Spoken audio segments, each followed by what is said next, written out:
Assalamualaikum warahmatullahi wabarakatuh.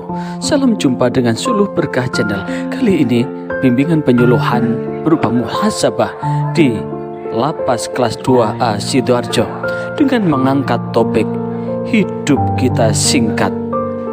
Apa yang perlu kita persiapkan menuju kehidupan abadi di akhirat kelak? Bagi Anda yang baru bergabung, jangan lupa subscribe, like, dan komen untuk keberlanjutan dari tali silaturahim kita. Selamat menyimak dan menyaksikan. Allahumma sholli wa sallim wa barik ala sayyidina Muhammad wa ala alihi wa ashabihi wa man irtadah, amma ba'd. Alhamdulillah bi ni'matihi tatimmus sholihat. Segala puji tetaplah milik Allah yang dengan nikmat-nikmat yang telah Allah berikan telah menyempurnakan kebaikan-kebaikan dalam hidup dan kehidupan kita. Maka apapun yang Allah sentuhkan pada diri kita pada saat ini, betul-betul hati, pikiran kita, perasaan dan perbuatan kita tetap bertawajuh kepada Allah Subhanahu wa Ta'ala. Karena apa? Apa yang kita pikirkan akan keluar menjadi ucapan, apa yang kita ucapkan akan menjadi perbuatan, apa yang kita lakukan akan menjadi kebiasaan, dan apa yang kita biasakan itulah kenyataan dalam takdir-takdir kehidupan kita. Maka tentu jika takdir yang hadir di dalam diri kita adalah takdir yang terbaik, maka dimulai dari pikiran-pikiran yang baik. Pikiran-pikiran yang baik, keluarlah ucapan-ucapan yang baik. Ucapan-ucapan yang baik, keluarlah perbuatan-perbuatan yang baik. Dari perbuatan yang baik, maka akan terbiasa kebiasaan-kebiasaan yang baik. Maka duduk kita berada di Masjid At-Taqwa yang ada di Pondok Pesantren At-Taubah Lapas kelas 2A Sidoarjo ini.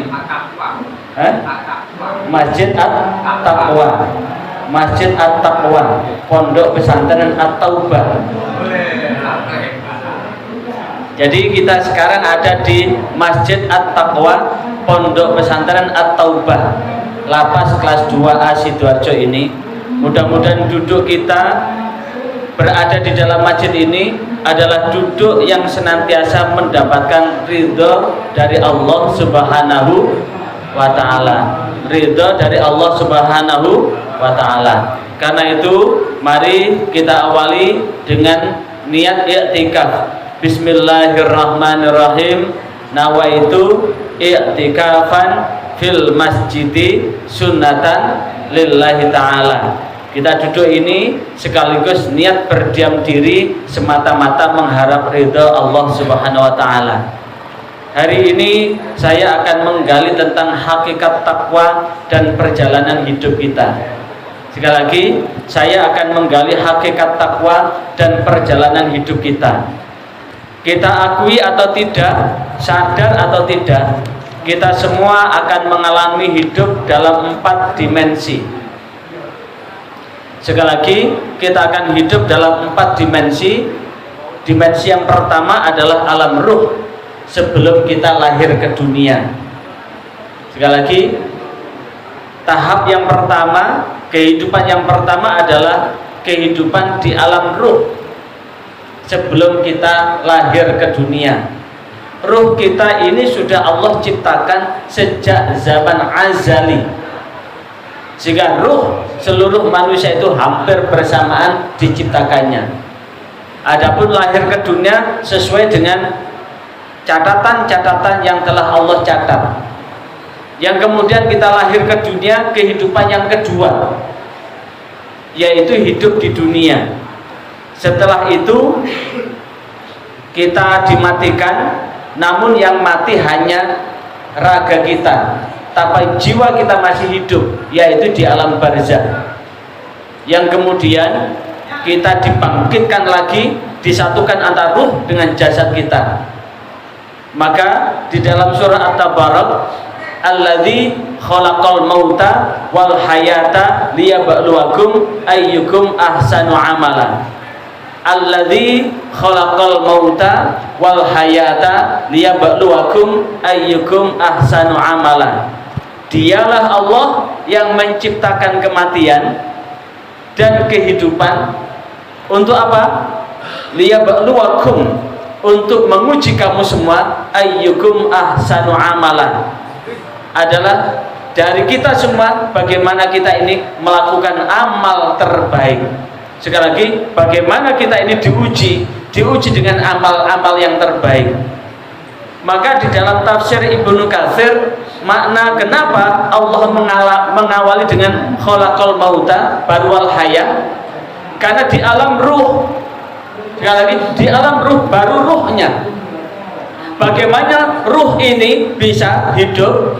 Maka diawali dari mati dulu. Kenapa? Kita semua ini min sulalatin min tin. Kita semua ini diciptakan Allah Subhanahu wa taala adalah min sulalatin min tin, dari saripati tanah. Saripati tanah yang kemudian tumbuh-tumbuhan. Tumbuh-tumbuhan inilah kemudian muncul tumbuhan, muncul juga hewan dan sebagainya yang kemudian dimakan oleh bapak kita, dimakan oleh ibu kita. Apa yang dimakan oleh bapak kita dan ibu kita inilah, kalau padi, mungkin nggak padi langsung dari pohonnya itu dimakan saat hidup-hidup? Tidak mungkin kan? Padi dipanen dulu, berarti padi itu dimatikan dulu.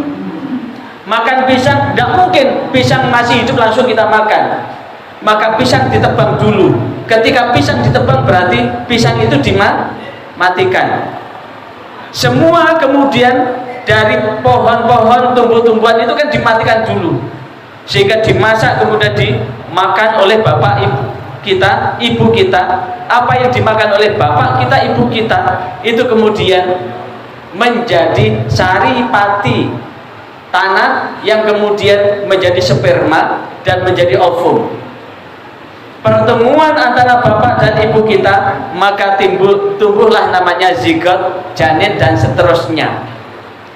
Tumbuhnya janin dan seterusnya itu adalah dari saripati tanah. Saripati tanah ini dari hidup dimatikan. Maka inilah yang kemudian kata Ibnu Katsir, Allah menciptakan kita dari mati dulu, kemudian kita dihidupkan di muka bumi ini. Setelah kita dihidupkan di muka bumi ini, maka kemudian kita dimatikan lagi, setelah itu dihidupkan. Berarti setiap manusia mengalami dua kematian dan dua kehidupan. Kematian yang pertama adalah sebelum kita hidup di dunia. Kematian yang kedua adalah ketika kita sudah mengakhiri kehidupan kita di dunia. Dan setelah mengakhiri hidup di dunia, maka inilah yang kemudian ada alam barzah, alam kematian. Setelah alam barzah selesai, maka kita dibangkitkan di alam akhirat. Cuma waktu yang kita jalani di dunia, di alam barzah dan di alam akhirat beda. Di alam barzah sama alam akhirat itu jangka waktunya sama. Tapi alam dunia ini yang seakan-akan seperti lama banget, tapi sesungguhnya singkat amat. Kenapa? Allah tegaskan di dalam Al-Quran surah Al-Hajj ayat 47, A'udzu billahi minasyaitonir rajim, wa yasta'jilunaka bil 'adzabi wa la yukhlifallahu wa'dahu wa inna yawman 'inda rabbika ka'alfi sanatin mimma ta'uddun. Ayat ini mengikatkan kita semua. Wa yasta'jilunaka, dan mereka semua meminta kepadamu bil azabi, untuk ditimpakan siksanya. Wa la yukhlifallahu wa'dahu, akan tetapi Allah tidak akan mengingkari janjinya. Semua janji Allah itu pasti. Surga pasti, neraka pasti, siksa kubur itu pasti, kehidupan di alam akhirat itu pasti, alam barzah pasti, hidup di dunia ini pasti akan meninggal, itu pasti. Dan Allah tidak akan mengingkari janjinya. Dan ketahuilah, wa inna yauman, sesungguhnya satu hari, inda rabbika, di sisi Tuhanmu, ka'alfi sanatin, seperti 1000 hari, seperti 1000 tahun, mimma ta'udun, dari apa yang kau hitung. Berarti seperti 1000 tahun dari hitungan kehidupan kita di dunia. Kita hidup di akhirat, di alam barzah, satu hari itu sama dengan 1000 tahun di dunia. Bahkan di dalam Al-Quran surah Al-Ma'arij ayat 4, a'udzu billahi minasyaitonir rajim, ta'rujul malaikat wa ruhu ilaihi fi yaumin kana miqdaru khamsina alfasana. Berapa ini? Ta'ruju malaikah, malaikat Allah naik, waruhu, dan malaikat Jibril, fi yaumin, dalam satu hari, dalam satu hari naik, dalam satu hari, kana miqdaruhu, ukurannya adalah khamsina alfa sanatin, adalah 50 tahun. Di ayat ini menyatakan bahwa alam akhirat satu hari itu sama dengan 50 tahun. Di surah Al-Hajj ayat 67, satu hari itu sama dengan 1000 tahun. Jikalau kita dikasih umur 100 tahun, kalau ukurannya adalah satu hari di akhirat itu adalah 50.000 tahun, kira-kira hanya setengah jam kita hidup di dunia ini. Sekali lagi, jikalau kita dikasih umur 100 tahun, kita hidup di dunia ini hanya setengah jam. Jikalau kemudian satu hari akhirat itu sama dengan 1000 tahun, maka dalam setahun, kalau kemudian satu hari itu adalah 24 jam, 24 jam, kemudian kalau kita dikasih umur 100 tahun, maka kita hanya hidup 2,4 jam. Iya, kalau sampai 100 tahun, wong umur kita ini umur di atas 70 tahun, ini sudah mulai rapuh satu persatu, kulit sudah mulai mengendur, gigi sudah mulai gugur, rambut sudah mulai bertabur, maka itu tanda kita sudah dekat dengan liang kubur. Jika kemudian kita dekat dengan liang kubur, apa yang kita persiapkan? Sekali lagi, apa yang kita persiapkan? Maka sesungguhnya kehidupan kita di dunia ini betul-betul sangat singkat. Kalau kemudian dari hidup, kalau kemudian kita dikasih hidup umur 60 tahun, maka kita hanya mendapatkan kesempatan hidup hanya 1 jam seperempat aja kalau 60 tahun. Jadi kalau 100 tahun 2 jam, 2,4 jam lebih sedikit. Kalau kemudian 50 tahun berarti 1 jam 20 menit. Kalau kemudian kita dikasih 60 tahun, tinggal nambah sedikit. Dari hidup kita dari 0 sampai 60, kemudian kita betul-betul kita berkewajiban atas apa yang kita lakukan. Kita balik itu di usia berapa? Antara 10-11 tahun. Dari 11 tahun kita sudah bertanggung jawab atas apa yang kita lakukan. Maka kita hidup di dunia ini hanya ukurannya tidak lebih dari 1,5 jam akhirat. Sekarang pertanyaannya, kehidupan apa yang kita jalani agar betul-betul kita hidup di dunia ini betul-betul selamat? Karena sesungguhnya ada kehidupan yang lebih kekal. Maka tentu Allah Subhanahu wa ta'ala mengingatkan kita semua bahwa sesungguhnya kehidupan yang kita jalani ini adalah diingatkan oleh Allah di dalam Al-Quran surah Al-An'am ayat 32, A'udzu billahi minasyaitonir rajim. Wa mal hayatud dunya illa la'ibun walahun. Dan tidaklah kehidupan di dunia ini kecuali permainan dan melupakan. Sekali lagi, tidaklah ada kehidupan di dunia ini kecuali hanya permainan dan melupakan. Kita semua ini bermain peran. Saat ini sekarang peran saya sebagai ustadz. Panjenengan saat ini perannya sebagai santri di pondok pesantren ini. Kita saat ini sedang mengalami peran masing-masing. Setiap orang akan berperan. Tapi sekali lagi, saat kita berperan, maka diingatkan lagi di dalam surah Muhammad ayat 36, innamal hayatud dunya la'ibun walahun. Sesungguhnya kehidupan dunia ini adalah permainan dan melupakan. Wa in tu'minu wa tattaqu yu'tikum ujurakum. Jikalau kamu semua beriman dan bertakwa kepada Allah, maka kamu akan dikasih pahala atas apa yang kamu lakukan. Wala yas'alukum amwalakum, dan tidak satupun dari harta yang kau miliki itu akan mampu memberikan pertolongan kecuali Allah Subhanahu wa taala. Maka ini kita semua diingatkan bahwa sesungguhnya kehidupan ini hanya permainan. Sekali lagi, bermain peran. Tapi sebaik-baik peran yang kita alami, sebaik-baik peran yang kita jalani adalah bagaimana kita tetap ingat tentang jati diri yang kita bawa. Kita tetap apa yang ada di dalam diri kita ini, tetap bagaimana kita bisa bermain peran dengan sebaik-baiknya agar tidak tertipu dengan kehidupan yang ada ini. Maka sesungguhnya bagian yang tak terpisahkan adalah kita tidak tahu apa yang akan terjadi di hari esok.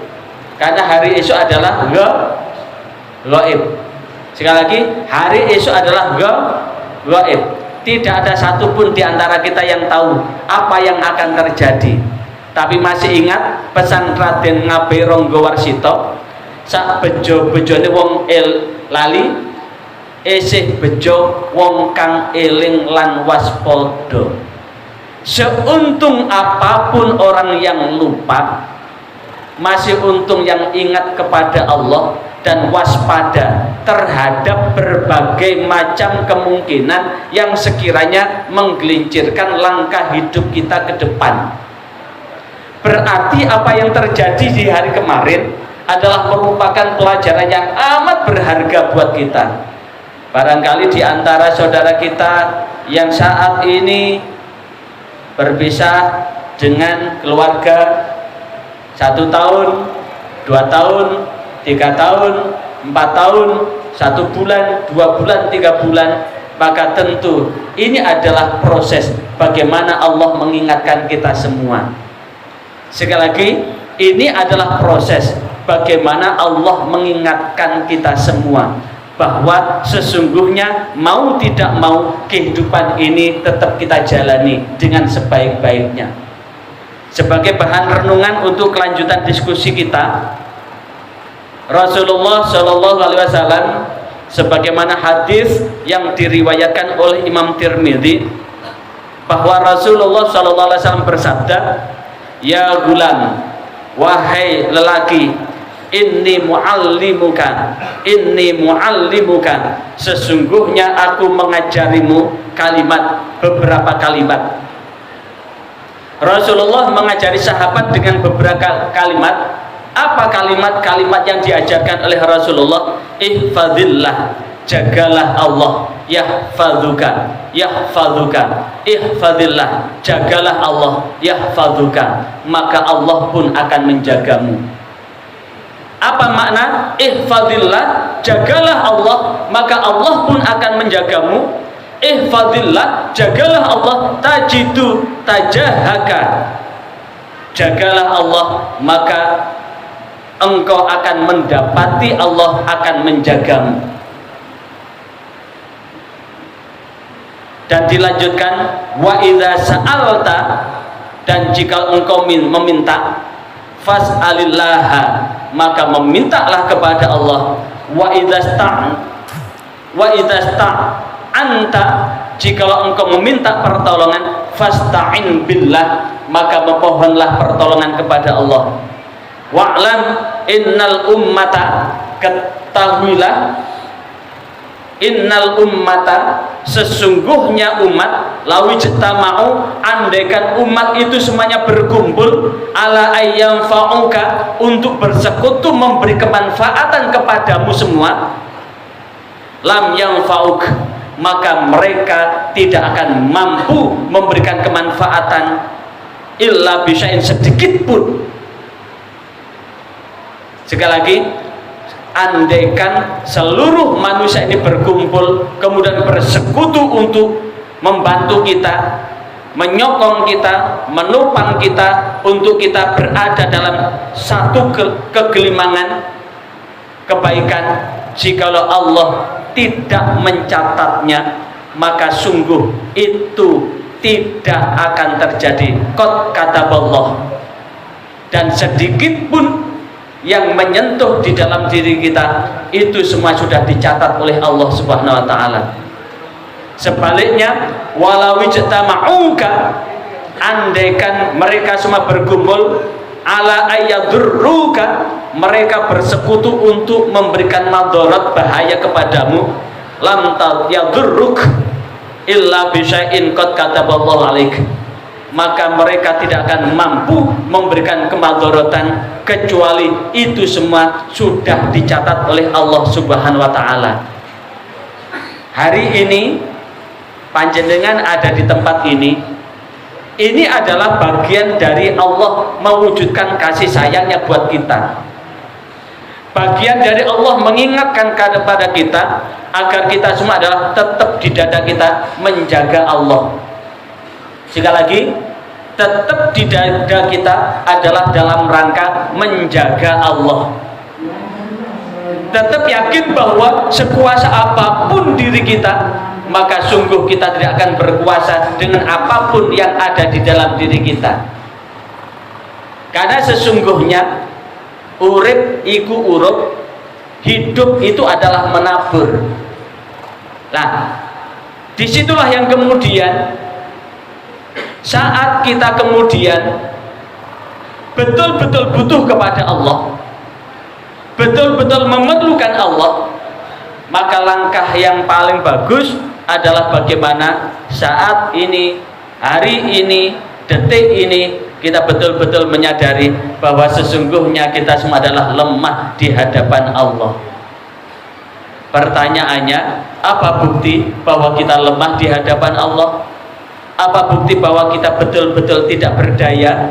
Dalam kesempatan ini saya ingin bertanya, adakah di antara saudara-saudaraku yang seiman ini betul-betul pernah bercita-cita? Lek jenengan namanya siapa? Ye? Niam. Mas Niam sudah berapa hari di sini, Mas Niam?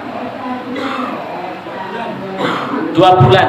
Pernahkah Mas Niam entah 1 tahun atau 2 tahun atau 3 tahun yang lalu berdoa, ya Allah, aku mengalami sumpek ya Allah, maka pada bulan Oktober berilah saya kesempatan untuk masuk di tempat ini.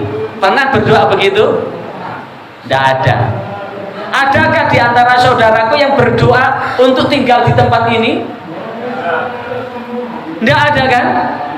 Ini menunjukkan bahwa sesungguhnya ini adalah bagian dari kudrah iradah Allah, yang sesungguhnya Allah mengingatkan kita semua bahwa kita ini hidup di dunia yang hanya sementara. Kesementaraan kehidupan kita di dunia ini, bagaimana kita ini betul-betul waspada dan tetap ingat kepada Allah. Dan bukan hanya itu, Rasulullah Shallallahu Alaihi Wasallam mengingatkan kita semua di dalam hadis yang diriwayatkan oleh Imam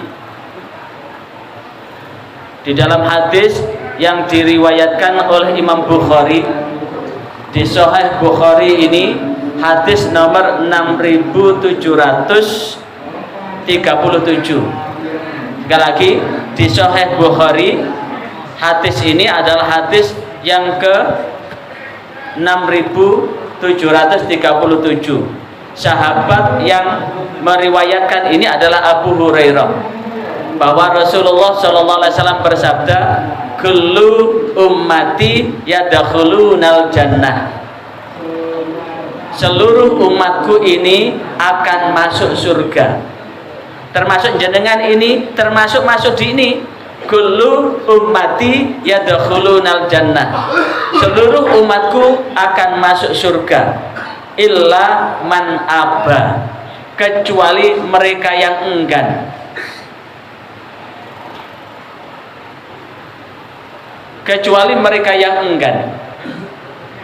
Setelah mendapatkan statement seperti itu dari Rasulullah, sahabat bertanya, ya Rasulullah, wa may ya'ba, ya Rasulullah, siapakah orang yang enggan itu?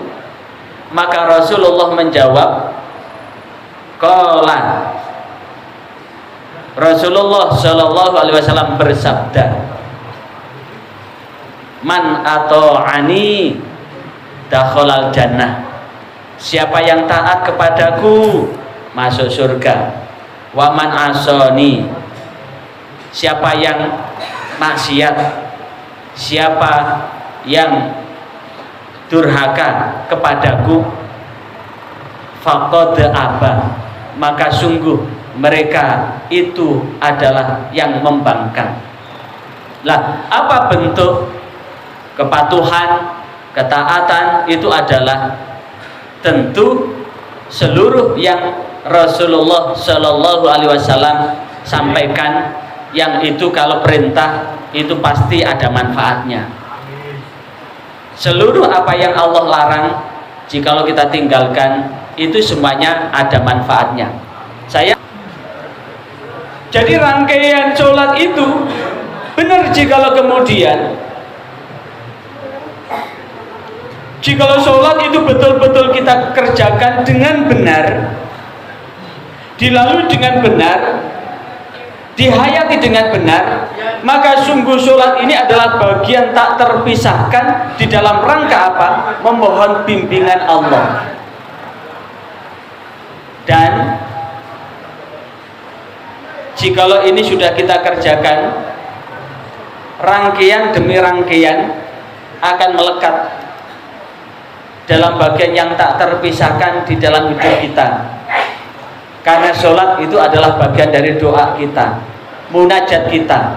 Nah, inilah yang kemudian ketika kita berdoa sama dengan melangkahkan kaki. Masih ingat tadi dari statement yang pertama, bahwa apa yang kita pikirkan adalah akan keluar dalam bentuk ucapan. Ucapan-ucapan akan menjadi perbuatan, perbuatan yang kita lakukan terus-menerus akan menjadi kebiasaan, dan apa yang kita biasakan itulah yang menjadi kenyataan dalam hidup ini.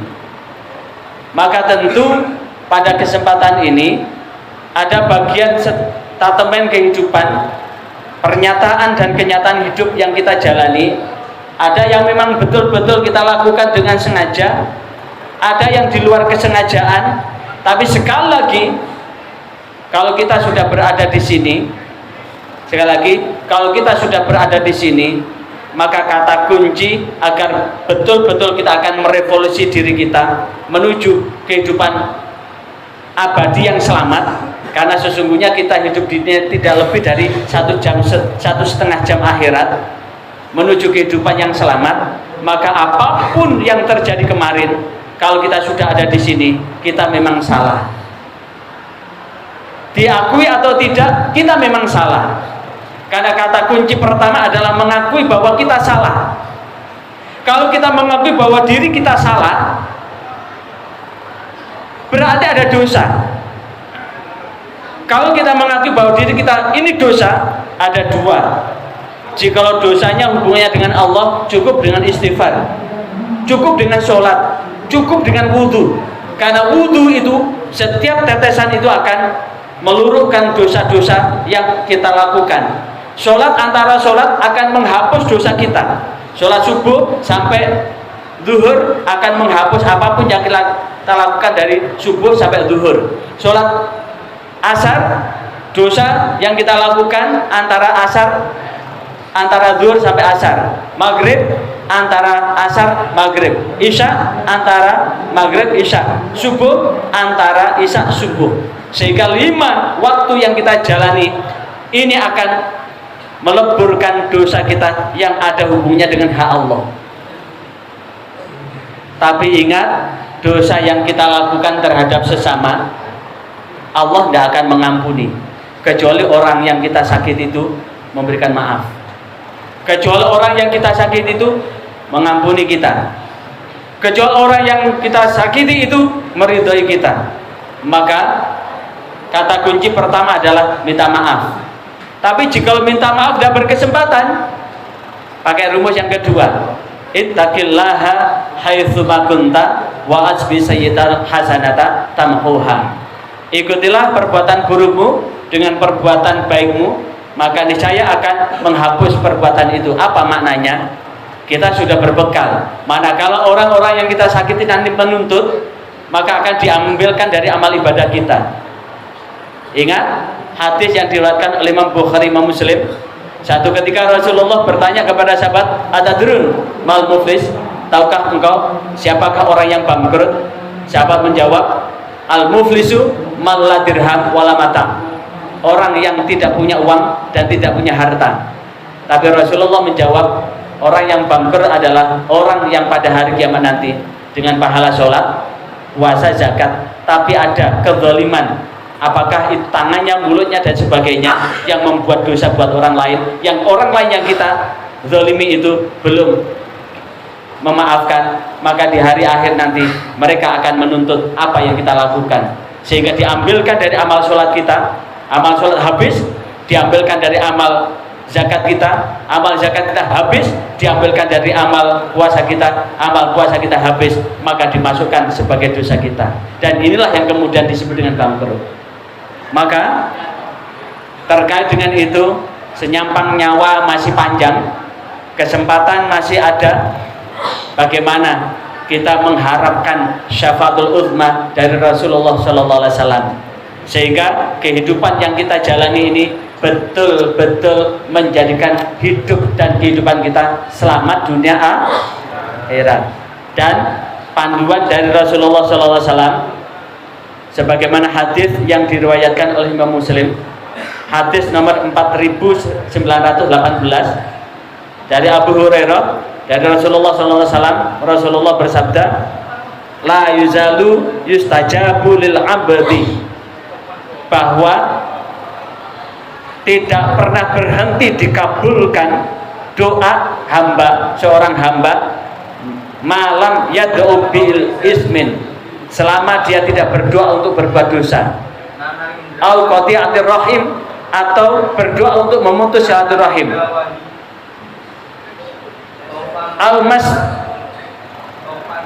au malam yasta'jil, atau berdoa tergesa-gesa. Sahabat bertanya, apa yang dimaksud doa yang tergesa-gesa itu? Di situ digambarkan ada seorang hamba berdoa, qad da'autu falam ara yastajibuli. Aku sudah berdoa, tapi doaku tidak pernah dikabulkan.